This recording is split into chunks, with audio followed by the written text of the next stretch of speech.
السلام علیکم دوستو، آج میں آپ کے لیے گھریلو پریشانیوں سے نجات کی 4 مسنون دعائیں لے کر آیا ہوں۔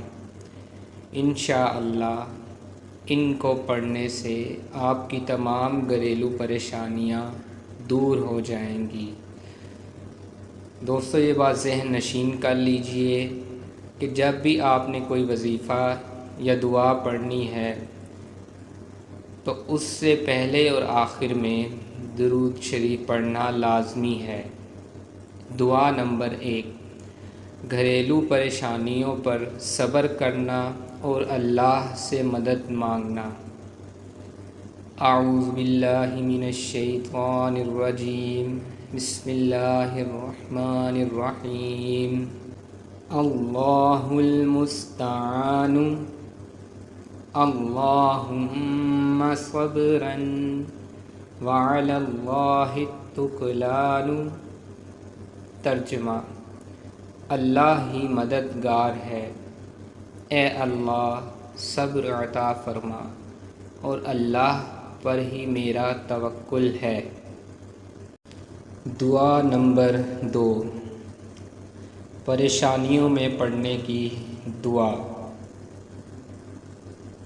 اس دعا کو آپ گھریلو پریشانی کے وقت بھی پڑھ سکتے ہیں، اور اس کے علاوہ بھی آپ کو کوئی پریشانی ہے تو اس وقت بھی آپ اس دعا کو پڑھ سکتے ہیں۔ حضرت اسماء بنت عمیس رضی اللہ عنہما بیان کرتی ہیں کہ رسول اللہ صلی اللہ علیہ وآلہ وسلم نے مجھ سے کہا، کیا میں تمہیں ایسے کلمات نہ سکھاؤں جن کو تم پریشانی کے وقت پڑھا کرو؟ وہ کلمات یہ ہیں: اللہ اللہ ربی لا اشرک بہ شیئا۔ ترجمہ: اللہ ہی میرا رب ہے، میں اس کے ساتھ کسی چیز کو شریک نہیں بناتا۔ دعا نمبر 3، گھریلو کام کاج کی تھکاوٹ کا علاج۔ حضرت علی رضی اللہ عنہ سے روایت ہے کہ حضرت فاطمہ رضی اللہ عنہما کو چکی پیسنے سے بہت تکلیف ہوتی۔ پھر انہیں معلوم ہوا کہ رسول اللہ صلی اللہ علیہ وآلہ وسلم کے پاس کچھ قیدی آئے ہیں، اس لیے وہ بھی ان میں سے ایک خادم کی درخواست لے کر حاضر ہوئیں۔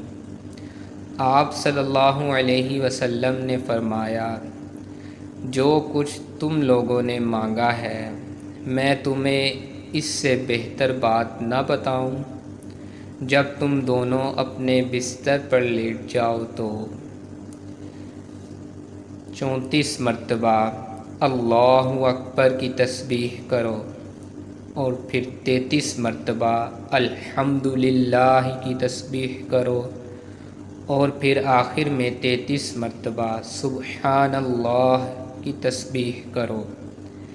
بے شک یہ عمل تم دونوں کے لیے اس سے بہتر ہے جو تم دونوں نے مانگا ہے۔ دعا نمبر 4، گھریلو معاملات میں درست فیصلہ کرنے کی دعا۔